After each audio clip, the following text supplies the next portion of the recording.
په دغه مراسمو کې یو شمېر نابینایانو له حکومت او اړوند مسؤلینو څخه د کار، لوبو او زده کړو په برخه کې د اسانتیاو د رامنځته کېدو غوښتنه وکړه. زمینه تعلیمات مسلکی، تحصیلات عالی، کار و فعالیت در جامعه افغانی را باید برای نابینایان مسئولین حکومت ایره فراهم بسازد.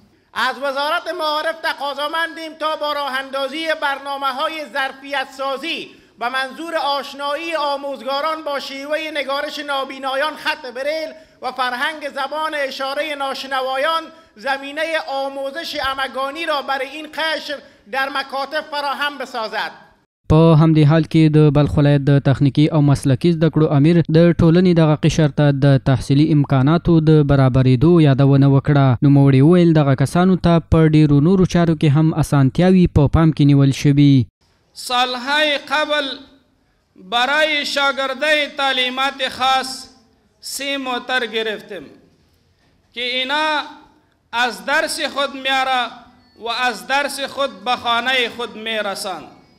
امسال الحمدلله از امارت اسلامی برایشان 6 موتر برایشان ترتیب کردن. همدارنګه د بلخ ولایت د شهیدانو او معلولینو چارو رئیس معلولو کسانو ته ډاډ ورکړ چې دوی ته به د زده کړو، ښوونې او روزنې او نورو بنسټیزو حقوقو ترلاسه کولو په برخه کې عملي ګامونه واخلي.